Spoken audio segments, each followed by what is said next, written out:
प्रिय छात्रों, ये प्लांट पैथोलॉजी का 8वां क्लास है।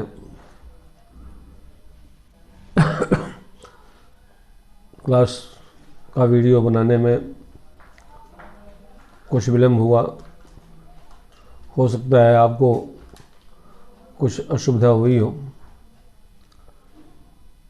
किन्हीं विशेष कारणों से, व्यस्तताओं से मैं आपको जल्दी ये क्लासरूम वाला वीडियो नहीं दे सका। आज मैं फिर पुनः श्रीमुख किसान चैनल के माध्यम से आपके सामने उपस्थित हुआ हूँ। आपको पिछले वीडियो में मैंने बताया था कि पौधों में रोग उत्पन्न करने वाले बहुत से कारक होते हैं, जिसमें जैविक कारक होते हैं, अजैविक कारक होते हैं और वायरसेस होते हैं।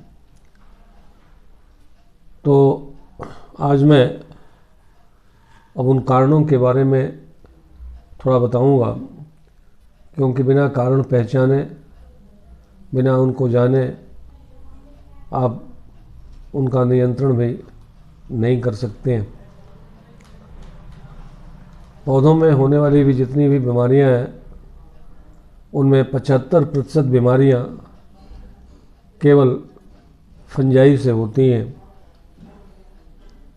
तो आपको फंजाई के बारे में जानना होगा, अध्ययन करना होगा। फंजाई को जिस विज्ञान के अंतर्गत अध्ययन करते हैं उसको माइकोलॉजी कहा जाता है। तो आपको माइकोलॉजी जाननी होगी। अब मैं आपको बताऊं, माइक्स का मतलब होता है फंगस। ये आप देख रहे हैं फंगस, इसको बहुवचन में फंजाई कहते हैं, प्लूरल इसका फंजाई है। तो पौधों में जितनी भी बीमारियां होती हैं उसका 75% बीमारी केवल फफूंद से होती है। अब मैं फफूंद क्या होता है आपको बताऊं। तो ये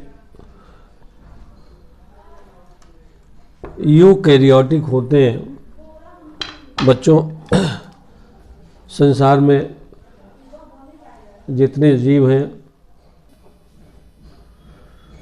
तो छात्रों, दुनिया में 2 तरह के जीव होते हैं, eukaryote and prokaryote. Eukaryotic organism वो होते हैं जिसमें न्यूक्लियर मटेरियल न्यूक्लियर मेम्ब्रेन के अंदर कवर्ड होता है, जिसे आप न्यूक्लियस कहते हैं, ट्रू न्यूक्लियस कहते हैं। और कुछ ऐसे ऑर्गेनिजम्स होते हैं जिनमें न्यूक्लियस नहीं होता है मतलब कि न्यूक्लियर मटेरियल तो होता है उनमें, लेकिन न्यूक्लियर मेम्ब्रेन से वो ढके नहीं होते हैं, उनमें न्यूक्लियर मेम्ब्रेन नहीं होता है। ये प्रिमिटिव ऑर्गेनिजम्स होते हैं, जैसे बैक्टीरिया, प्रोकैरियोट होता है।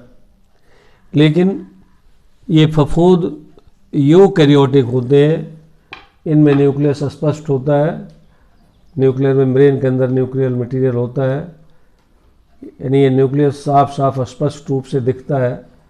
तो फंगस यूकैरियोटिक होता है। इसके बाद आपको ये बताऊं, स्पोर बियरिंग होता है। फंगस स्पोर बनाता है, they are not produce seeds. Spore bearing, आपको थोड़ा बता दें स्पोर और सीड में क्या अंतर होता है। स्पोर प्रोटोप्लाज्म का एक टुकड़ा होता है जिसके चारों तरफ सेल वॉल, सेल मेम्ब्रेन होती है, लेकिन इसमें डिवीज़न ऑफ लेबर नहीं होता है। बीज परिपक्व बीजांड होता है। इसमें अलग अलग कार्यों को करने के लिए अलग अलग ऊतक होते हैं।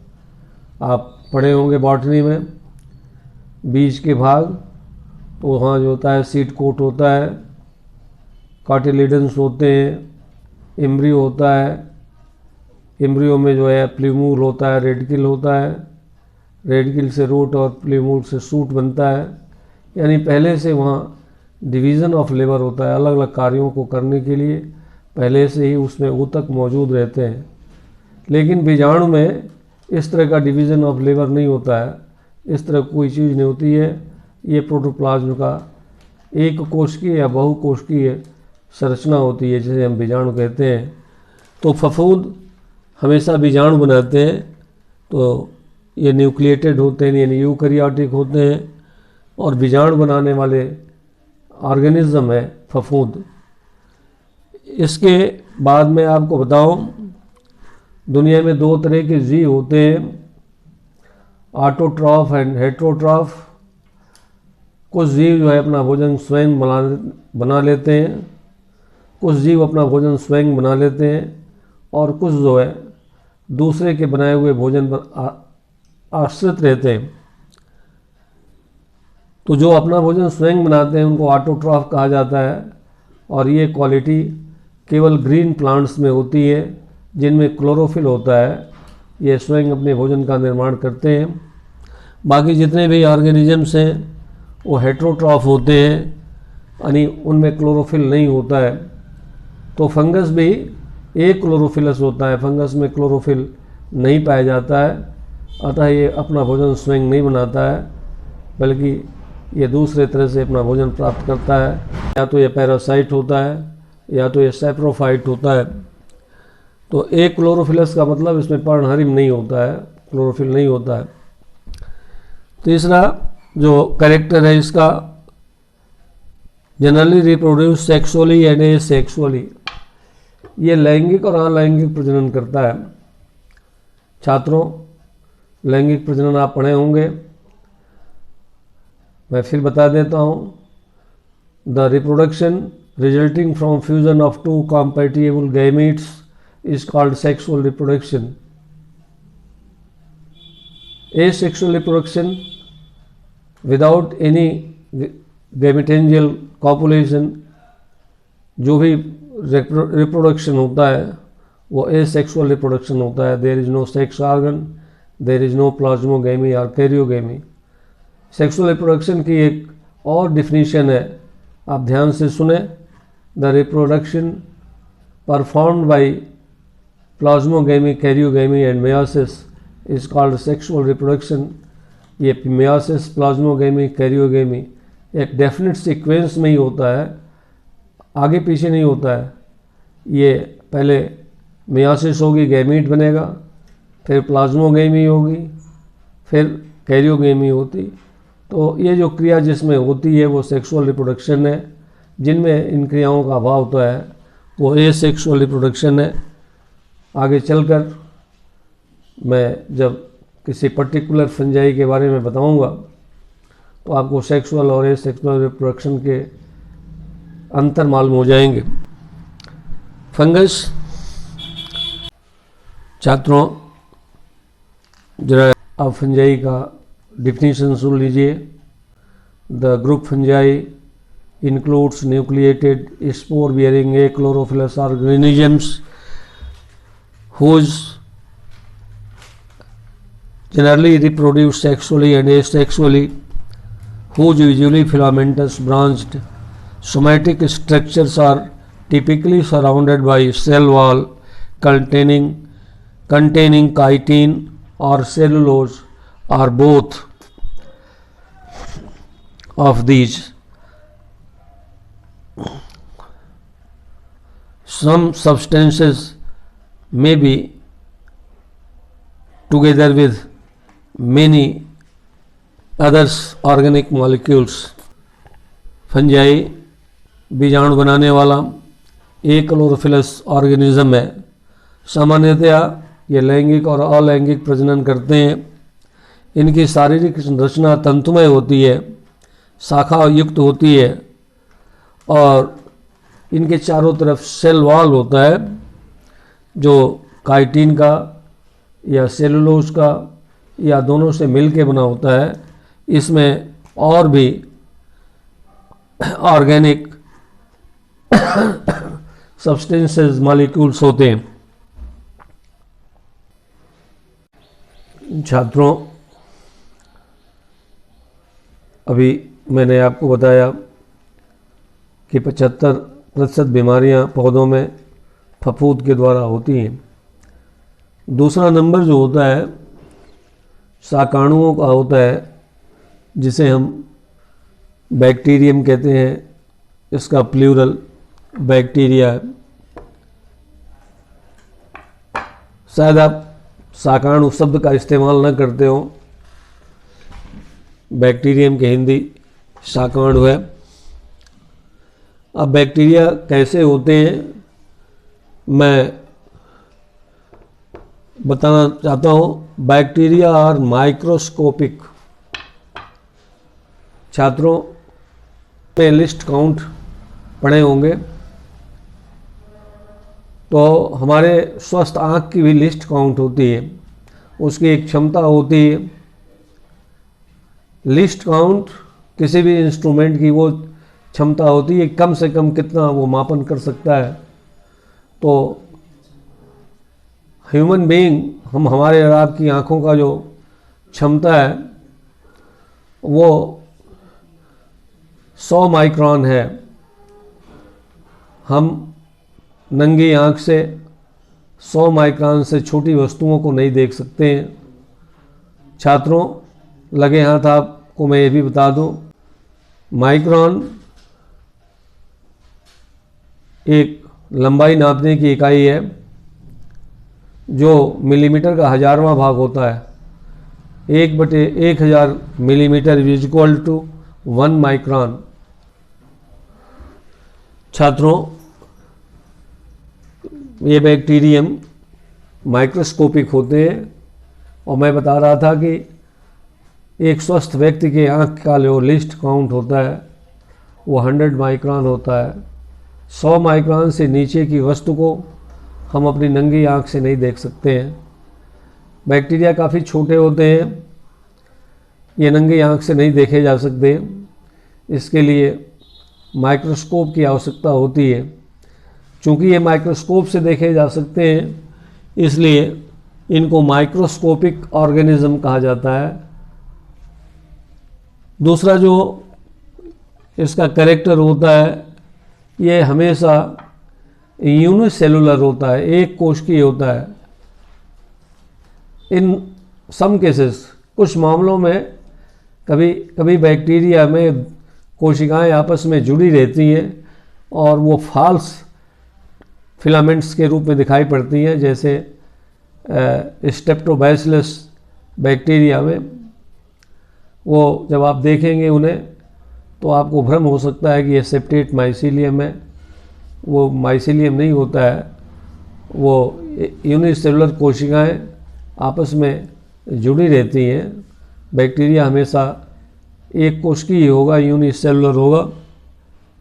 फिर ये प्रोकैरियोट्स होते हैं। फंगस में मैंने बताया था कि फंगस में अस्पष्ट न्यूक्लियस होता है, इसलिए यूकैरियोट है, इसको न्यूक्लिएटेड भी कहते हैं।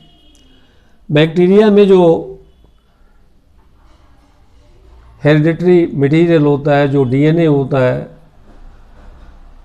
वो स्कैटर्ड होता है, न्यूक्लियर मेम्ब्रेन के अंदर नहीं होता है, इसलिए प्रोकैरियोट कहा जाता है। Next point, lack chlorophyll. Fungi की तरह से बैक्टीरिया में भी क्लोरोफिल नहीं होता है, इसलिए ये भी मोस्टली हेट्रोट्रॉप्स होते हैं। मैंने एक शब्द बताया अभी, मोस्टली इसलिए कहा कि कुछ बैक्टीरिया ऐसे होते हैं जिनमें पिगमेंट्स होते हैं। उन पिगमेंट्स को बैक्टीरियल क्लोरोफिल कहते हैं।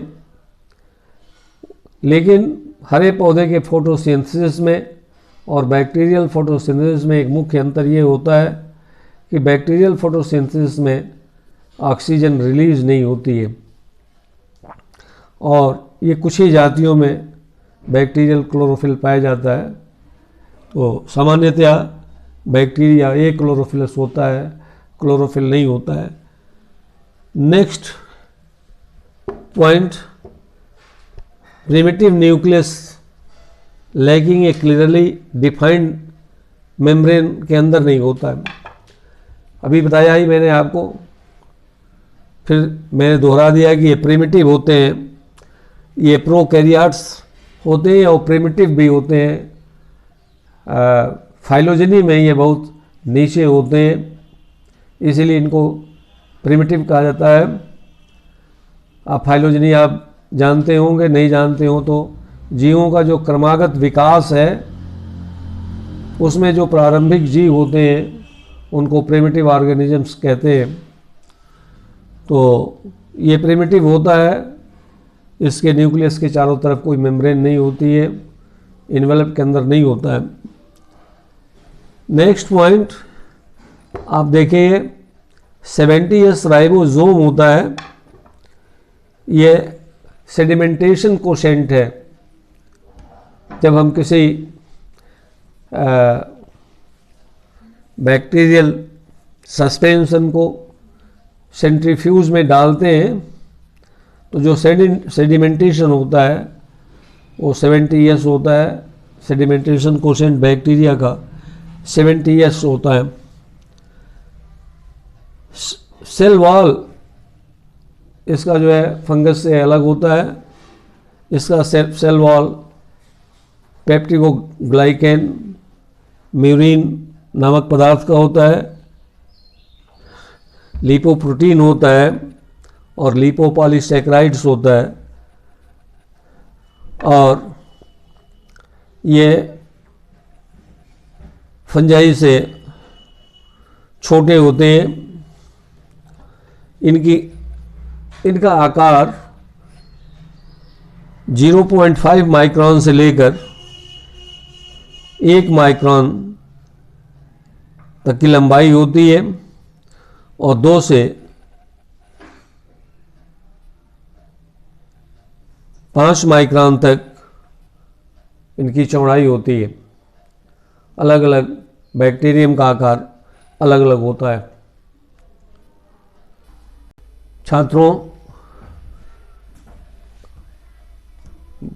बैक्टीरिया के सेल वॉल पर कुछ थ्रेड लाइक स्ट्रक्चर्स होते हैं जिसे हम फ्लैजिला कहते हैं। फ्लैजिला के आधार पर बैक्टीरिया कई तरह के होते हैं, एट्राइकस, मोनोट्राइकस, लोफोट्राइकस, पेरिट्राइकस। बहुत तरह के बैक्टीरिया होते हैं according to the number of flagella and their place on the bacterial body. Bacteria पर फ्लैजिला के अलावा भी छोटे छोटे रोए भी होते हैं जिन्हें हम सीलिया कहते हैं। इनका काम कॉन्जुगेशन के समय पड़ता है जिसके माध्यम से ये कॉन्जुगेट करते हैं। मैं कोशिश करूँगा कि आपको इसका फिगर वीडियो में दूं। बैक्टीरिया जो पौधों में बीमारी पैदा करते हैं जनरली वो रॉड शेप्ड होते हैं। जनरली वो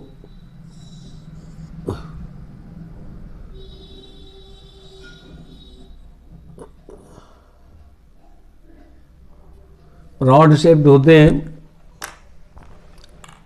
और ये कुछ बैक्टीरिया फिलामेंटस होते हैं, खासतौर से स्ट्रेप्टोमाइसिस और ये कॉर्नीबैक्टीरियम, ये क्लब में होते हैं। तो बैक्टीरिया के बारे में फिर अगले किसी और वीडियो में डिटेल बताने का प्रयास करूँगा।